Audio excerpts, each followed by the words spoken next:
All right, welcome everyone to this video where we will be looking at the essay Capital, AGI and Human Ambition by Rudolf Laine on no set gauge.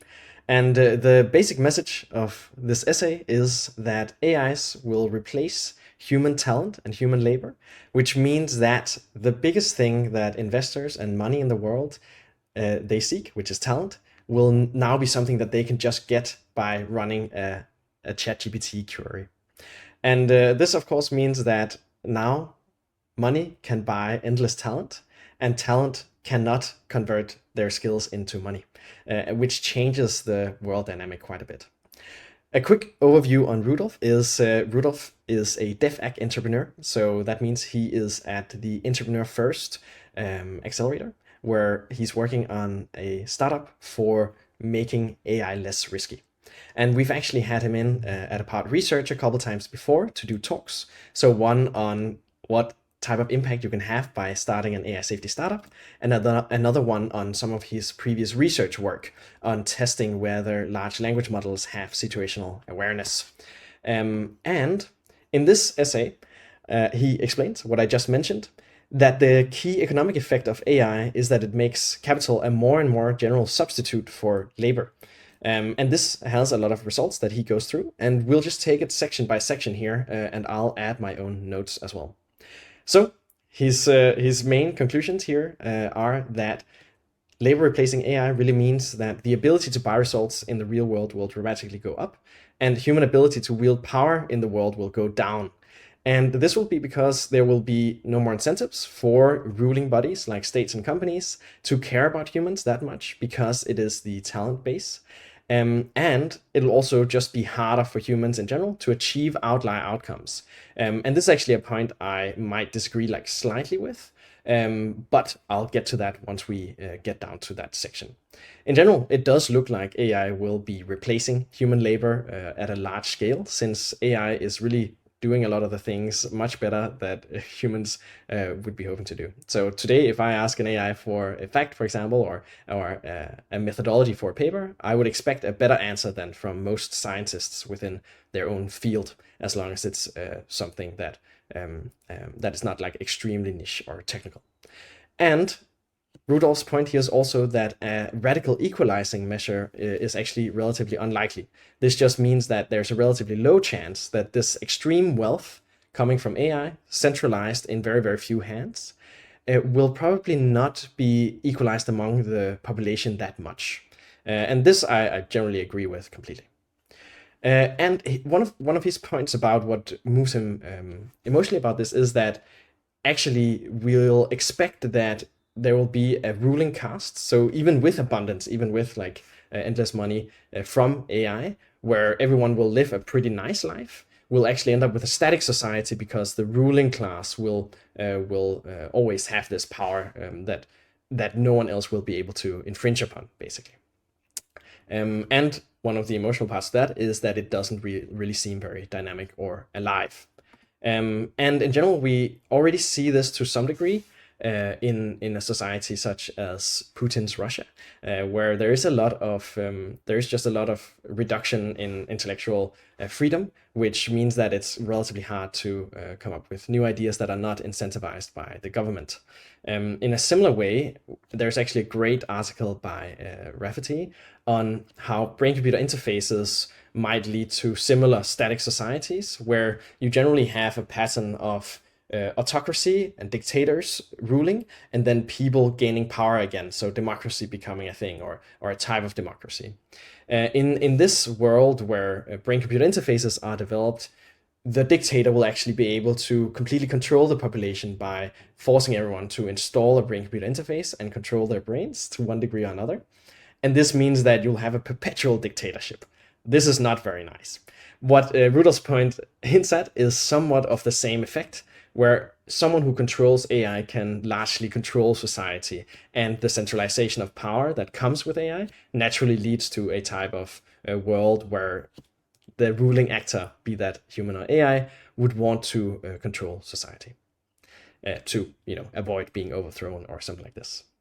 Now, some of his default solution expectations here is that governments will adopt some sort of universal basic income, this concept that we just give every person in society an equal amount of money. There are some relevant criticisms to this measure, actually, which includes that if I give everyone $1,000, then suddenly all groceries will be, 1% more expensive, and you'll have an inflationary measure in society basically caused by a higher availability of funds from consumers themselves. And a similar thing, I think, recently saw that during the election cycle, there was a campaign to give all new homeowners $250,000 or $25,000. I think that seems more reasonable, $25,000 to be able to afford their first house. And of course, what would have been the result of this is that all house prices would increase by something along the lines of $10,000 or so. And if the real estate agent knew that you were a first-time homeowner, they would also just charge $25,000 more. And a similar effect might happen with UBI across the board. But that is a key criticism to it from a country running perspective. While this here is still one of the best solutions we have in the case of general abundance. And further down, he also mentions that prices will probably still exist in one form or another. And in Star Trek, I believe there's not that much money being used for things in general. So it's sort of a techno-communist regime, which seems quite wonderful in that world. And hopefully we can get there where there's not like an adverse effect to providing people with abundance. And here, his other point is the default outcome of the next few years is we'll quickly hit superintelligence from a general intelligence state, where this will lead us to this post-scarcity world, the technological wonderland where everything is possible. I think others have called it the fully automated luxury communism, which is also a great framing for it. And here he mentions the point about prices, that these prices will indeed, be fluctuating in one way or another in response to the UBI. Now, this is the whole point about how money currently struggles to buy talent. I think the section is relatively well summarized by the point that the second you have the world's best talent, you can expect to earn money from that if it's within a money-generating topic or field. And therefore, you have companies such as Blue Origin versus SpaceX, these two spacefaring companies that have been created by Jeff Bezos and Elon Musk, respectively, where they were competing on talent very early on and competing on culture of the institution. Today, SpaceX has completely outcompeted Blue Origin, despite them having about the same number of employees. A very clear example of this is also the invention of the aircraft, the functional aircraft, where the Wright brothers, of course, just had their bike shop and they created an airplane from that, while a person called Samuel Langley, he actually wooed a lot of investors and got a lot of money together and created a whole thing about how now is the time for flying machines, but he actually never got it to work. So it's one of those cases of a lot of money not necessarily leading to the right outcome, simply due to a talent, like lacking the right talent. And the same is the case here in for example, when you're in Silicon Valley, a lot of VCs, venture capitalists, the investors of founders, they are really seeking and put an extremely high premium on the right talent. And so the talent they seek, if they get the right money to the right talent, then that is a success, and they will probably earn their money back manifold. Now, there's just this extreme premium on talent, and it's generally hard to judge, and that's why there's failing investments, of course, and that's why there's failing companies and whatever. And it's rare, as I mentioned there, and in general, they're also harder to be bought out by money. What we face in the AI world is that despite it being relatively difficult to evaluate AI capabilities within various domains, the real thing here is that once I discover the right talent AI within my specific domain that I need the capability for, that AI can easily be cloned. I can click a button or two, and they are on 1,000 servers across the world running this very complex chemical manufacturing process that I'm specializing in, or something like this. And so that just means that AI will be a much easier talent discovery process, and as we know from the costs of current AIs, they'll also be much cheaper to run. So I think there was a recent case with just, you know, if I am to design a new methodology for a study, I can either ask someone from our team to create it during which will take maybe like 30 minutes or so, or I can ask Claude and ChatGPT, and since I can like evaluate the right outcomes of its processing, then I can also see whether it's a good methodology or not.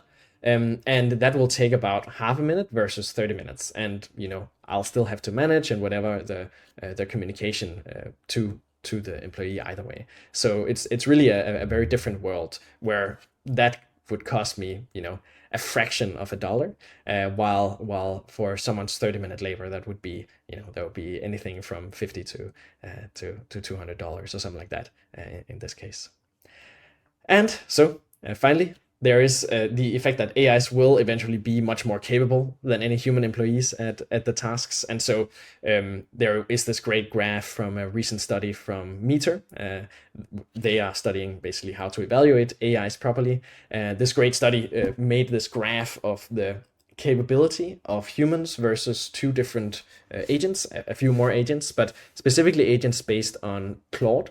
So Anthropic's AI, the ChatGPT equivalent from one of OpenAI's competitors, where they showed that there was a 3 or 4 month difference between a version of Claude, the old version, and then the new version of Claude. And then you had the human performance up here, of course, like still very, very good at long horizon tasks, which just means tasks that take, you know, more than 60 hours or so.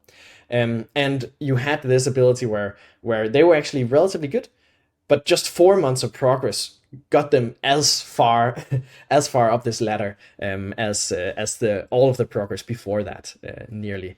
And what we have to remember here is, of course, that the only point in that graph that won't change is the human ability. And we've just seen 4 months of progress on this Claude old to Claude new. And so this, I think, is somewhat of a moot point. It's something that most people agree on at this point. And of course, if you think that it's also a world where, well, laborers will be doing really well, you know, because it'll all be large language models running on the internet. We recently saw a lot of progress coming out of China, and for that matter, some companies in the US, where they just show extreme progress in robotics. So that will probably also be quite relevant, and again, a thing that can be cloned. So I highly recommend, if you're curious about that, to watch Unitree's recent video about their latest robot performance to understand where that side goes as well. And so there is a point in here about how much of our power and leverage derives from our labor, because the money and the people in power are really seeking out the most talented people in the country. So in my home country, Denmark, for example, the government just does a lot of work to train some of the world's best public servants. And then as a result, that talent, which has cost, you know, tens of thousands of dollars to train, now is available to actually make the country much better. And so you have this multiplier effect where they really care about this power and leverage that the talented individuals of Denmark have on the state. So now you are sort of valuable to the government, and for that matter to any companies. Now, one of Rudolf's points here is the question of why states are ever nice. And there's just a great part to this, where the incentives for states to care about freedom, prosperity, and education will probably not be constant in case the main value of humans disappears, which is this ability to you know, help run the state or help contribute to the state or the companies. And so it's this problem that you might have the incentives for states to care about human freedoms reduced quite a bit. And the interesting thing here is that the state, of course, as a form in democratic governments, but also in autocratic governments, care a lot about what the population thinks, because there could be a military coup or they could be voted against in the next election cycle. In the case of someone like Bismarck, for example, there is a great example where he's sort of touted as the father of modern welfare states. But in fact, when he introduced pensions for workers, it was a way to quell his adversaries, which were the socialists, I think, I believe it was the socialists, and so the socialists didn't get elected in the next election cycle, or didn't get any support there. This to become chancellor and replace Bismarck, because Bismarck gave this welfare state to the people that they asked for from the socialists. And so in this sense, it's sort of, Bismarck was an extreme pragmatist, and so he sort of did this, and we see that he did it because of that incentive to maintain the power, and to make Germany into a state under his rule as well. And there is this, as mentioned, if the state has to care, because they need the buy-in from the population. Another part here is also that that the value of people being their skills, where Adam Smith talks about how he can get bread from the baker, not because the baker cares a lot about his individual welfare, but because the baker cares about the money he can provide him, which is this organizing principle. And this will be a much different world with AI being present. And so in this case, a funny anecdote is also that while Adam Smith wrote The Wealth of Nations, he was living with his mom. So he, of course, did depend on the benevolence of his mom for being able to write this exact quote as well. But that's beside the point. The main point here is that indeed human talent will not be very good leverage point for the population and the citizens of a country. And here you also have, the closed autocracies, the 27% across the world who live there, which will be very sad for the same reasons I mentioned before, that an autocratic governor in a country will be able to use the extreme power of AI to control a non-AI having citizenship quite easily. And especially if there is we have open source AIs today, but there's a high chance that the government would outlaw those, or they would just have the step change above that. So a much more capable AI that would be able to block this, block the usage of the citizens having access to a powerful enough AI to actually oppose the autocrat. And in this sense, this section is actually quite interesting. I'm also, quite a big proponent of democracy. And there are a few things in this that I don't necessarily agree with, in the sense that there's just a high chance that AI will cause a type of global hegemony for the individuals that first create AGI. And we are, of course, looking a little bit at the United States here, and there's already a global hegemony, but unless they can instate some sort of global surveillance state, or some sort of very, very tightly controlled governance mechanism to have agreements with China to ensure that they do not create AGI, then there will probably not be more than one country in the world. And this is, of course, quite a strong statement, and will imply a lot of different changes in society. But it would be, I would be surprised if a human-led world would look much different from that. And of course, Rudolf also mentions here that the same logic applies for companies, so autocratic companies, and of course we have a lot of governance mechanisms in capitalistic societies for how companies can be run and how they have to answer to their shareholders, which is actually another, one of the big reasons that I'm a proponent of a lot of AI companies going public very early, so the population can invest and actually share in the riches from a post-singularity company like this. But as we saw with Sam Altman, these governance mechanisms are just often not powerful enough to really contain a CEO, which by definition, a CEO is somewhat of a visionary autocrat, right? The philosopher king that stands to answer to the investors in most cases. And as a result of law in countries, also to their clients, because they cannot sell too much, for example, addictive substances in their Coca-Cola anymore, or anything like this. Now, this section is very interesting, the one that comes after here, which is about how Rudolf doesn't expect humans to be the instigator of a lot of outlier outcomes anymore. In this sense that that entrepreneurship and hard sciences and intellectuals in general will be subject to a case where they won't be able to outcompete AI, as I'm reading it here.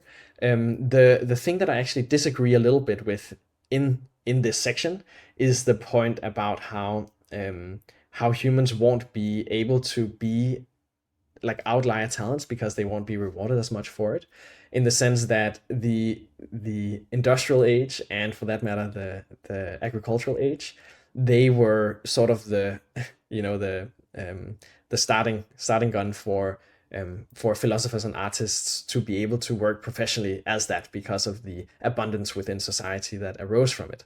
And today, a very, very small proportion of the population is engaged in ensuring that we have agricultural produce for us to be able to eat and so on, these very basic things. And so now we can have people like Rudolf actually write this sort of post and talk about where the future is going, and a lot of other people do the same because of this freedom.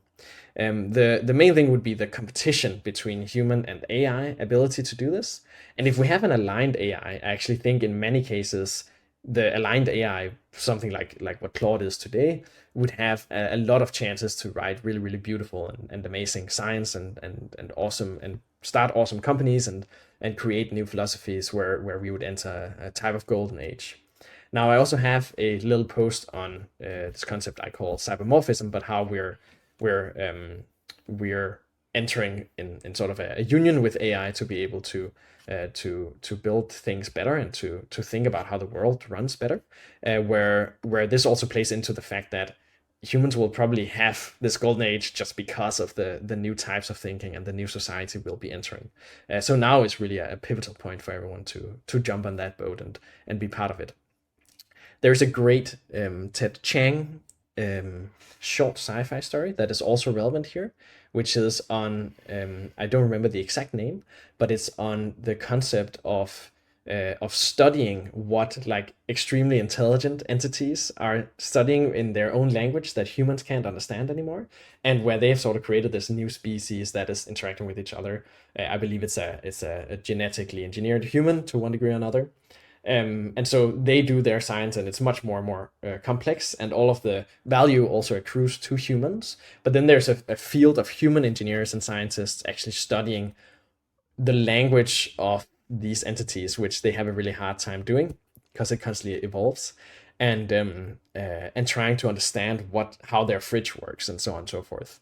And it's in this sense where that would be a weird world to live in for humans, for sure, but probably still like a world where humanity could have a renaissance, either separate from AI or within the context of a union with AI. Of course, that also comes with a caveat. Once we enter the singularity, we just don't know what will happen in most cases. And I'll highlight a few points in this section, either way, which I think are quite interesting. So entrepreneurship, for example, this post from Matt Clifford on the technology of ambition, I highly, highly recommend it. I can show it here really quick. Technology, entrepreneurship, and the disruption of ambition. A really wonderful post. And this whole concept of these fields where talent is currently going and what they're working on, and how they will be flooded by AIs. Here, he also mentions a flood of AI-created ideologies, meaning that there's no individual ideology. And in some ways, this might be true. Like in the same way we see AI slop, the very low quality content emerging on various social media platforms. But at the same time, as someone like Alison Dwedman might be pointing out, a world where we have a Paretotopia, where everyone can sort of select their favorite ideology and live within a community where that ideology is practiced, might be quite interesting. And here is where we could have a world where it would actually be possible. And as he mentions, no human can necessarily shine so bright anymore. I think there might still be some space, but yeah, again, the singularity, if that hits, then low chance. So completely agree with Rudolf on this point. Now he also talks about politics and how you can jump into that. Of course, I think in an ideal world, we would have aligned AI sort of being in the Japanese academic tradition, being artificial life that are sort of benevolent guards of our societies. But yeah, humans still very relevant here due to the human in the loop principle of human oversight on AI decisions. And here, Rudolf actually comes to one of the points I made just before, that AI will probably be controlled by some of the most powerful countries, unless coups specifically become very easy with the use of AI, which probably relatively low chance. He also mentions the Napoleon of the drones, in the sense that you know, there's a completely new world where military talent won't really be able to compete with drone swarms where they are centrally run, and there's no there's just not many humans relevant in an army of drones. A relevant anecdote here as well is that Napoleon, of course, in his journey to power, one of the reasons he got there was because he completely ignored morality, he ignored the rules of war, and so on and so forth. And so hopefully we won't see that, but we'll see something a little bit different. So for example, one of his defining early career acts was to kill a lot of protesters in Paris, which no one really likes, but he got a lot of clout for that, and yeah, great. The French like him at least, so that's good.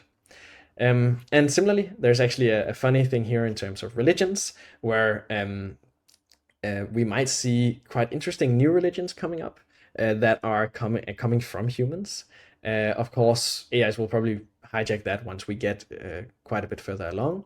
But one example might be the new religion, or whatever you want to call it, the new ideology from Brian Johnson, the "Don't Die," with this concept of sort of creating a world where we can be happy with ourselves from in 200 years time and look back and be like, yeah, that was great, and that we are actually gonna live that long to especially live past the singularity, so we can sort of get the abundance that comes from that, in case, on the off chance that we're gonna live in a great world at that point, where AI has developed with a human friendly outlook.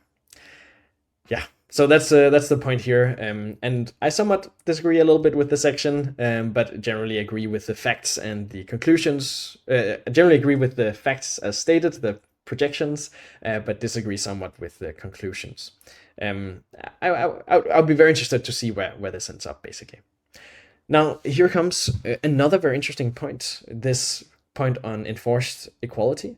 So how can we sort of do redistribution of wealth in a society run with AI? Well, there is if you have centralization of power in general and a reduction in the value of human labor, then there's just like not that much helping the equality case here. There's a concept of the four horsemen of leveling from the Great Leveler, and these are cases where you see a lot of scenarios where the world changes for the better, the world changes to a more equal society or something like this, from extreme catastrophes, actually. So total war, violent revolution, state collapse, and pandemics. One example is in the early Renaissance in northern Italy. A lot of that, like most of the changes you see from that, you can trace back directly to the plagues that happened at the start of the second millennium, and what came out of that. This hopefully, in a case of AI, we'll see so much societal change that will have quite a big leveling thing happen.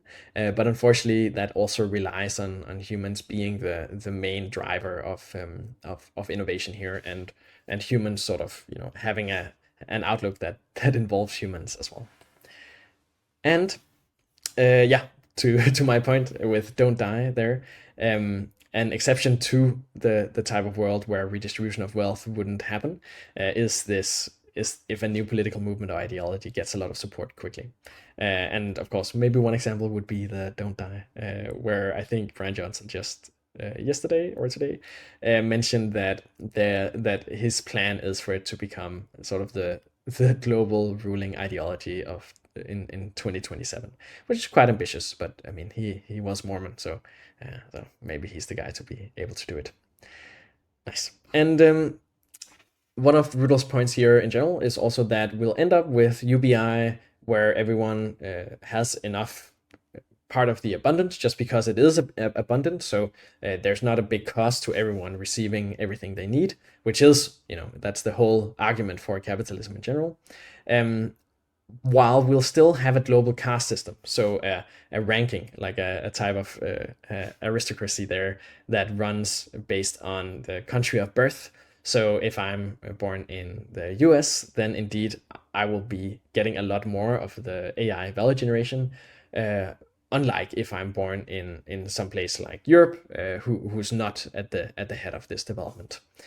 Though of course Europe might be next in line there after somewhere like China, assuming that autocracy won't foil that. Now, with this whole analysis, he has a new default outcome again, that money will be able to buy results in the real world better than ever. People's labor give them less leverage than ever before, so there's less value to skills. And achieving Outliers success through that labor in most all areas is now impossible, since AI will be outcompeting you completely. And that there is no transformative leveling of capital either within or between countries by default. And this is another point where the thing I mentioned earlier about how it would be weird if there wasn't a global controlling governing body to one degree or another in the world of AI if humans are still there, where hopefully this would be less of a relevant point in that world. So yeah, maybe it would be a global country like Norway, where a massive part of non-human labor resources, the AI abundance, would be able to help everyone sort of live a relatively good life. A great case study is actually in the early stages of Norway's national wealth fund, sovereign wealth fund, which was originally, of course, nearly fully funded by oil, and today the interests on their investments with that fund actually exceed their profit from oil drilling and selling oil in general, where Norway, compared to Saudi Arabia, had a very early stage of like social cohesion and a lot of all these ideologies about how we needed to make better the human condition. While Saudi Arabia, of course, you have that power in very, very few hands, but it was a similar amount of oil, right? Or it was I don't think it's actually a similar amount, but it's a similar situation. And this, of course, implies that we need to be very, very proactive in what sort of ideology is the world's most popular ideology. And coming from Denmark, hopefully something that follows Norway's case will be the case for AI as well. Unfortunately, also living in San Francisco and the Bay Area, I think that is not the default among the CEOs and the leadership there for a variety of reasons, but I am not very optimistic on that case. So we have a worst case as a result, where AI trillionaires, the worst case compared to Norway here, where AI trillionaires have near unlimited and unchecked power, and there's a permanent aristocracy that was locked in based on how much capital they had at the time of labor replacing AI. Yeah, that would be pretty bad. And maybe that's some of the stuff we're seeing right now as well, of course. So what's the takeaway? Rudolf, of course, wants you to go into quant finance as a result, so you can earn a lot of money. I believe that's what this part says. Oh, whoopsie doopsie. Well, he would be sad. And I think everyone else would be sad as well if you waste away your work there. So the takeaway here is that you should not start a B2B SaaS company, and you shouldn't go into quant finance, but you should do something really, really interesting and impactful with your work right now, because this is an inflection point, as Rudolf points out. And in general, you probably don't want to end up with a type of world where you're just trying to solve the problems and being solutionist about it, but where you're actually envisioning what humans are in that future world and what contribution we make to the world where AIs are replacing our value as talent and skilled labor. So a person like Paul Cristiano mentions stuff about how humans in general, we probably don't like the humans that lived 500 years ago very much because of all the, for that matter, colonialism, slavery, etc., etc. While today they're much nicer people. And one of the things we've been very good at as humans is to change in the face of changes, and be able to see the problems and be able to to sort of be the agent for change in the world. And hopefully we'll be able to continue on this path where there's a high chance, if you have a scenario with extreme centralization of power or the development of a world consuming algorithm or whatever, then there's a very high chance that we'll end up being locked into very, possibly quite negative values in the case of a military AI, or just locked into the same values where Rudolph's point largely hinges on this attempt to preserve the world's dynamism, as he writes here. And the question of how we do this is just a big I don't know. We don't know what will happen at the Singularity, and that's where, of course, you come in, and where everyone who's doing something about this question in the world comes in, and hopefully they'll be able to do stuff about it. So thanks to Rudolf for this great essay, and I hope this was informative for you. This is a little experiment to begin sharing a few of these writings in the field, and think more about where we are to go. Of course, here at the end, I'll just quickly plug our next hackathon coming up here in January, where you might actually have a chance to change a little bit of where AI safety is going and where the development of AI is going, by creating new startups in AI safety. And by March, we also have one on hardware governance and safety, so look out for that. Anyways, thank you so much to Rudolf, and thank you to you for following along, and I'll see you guys next time.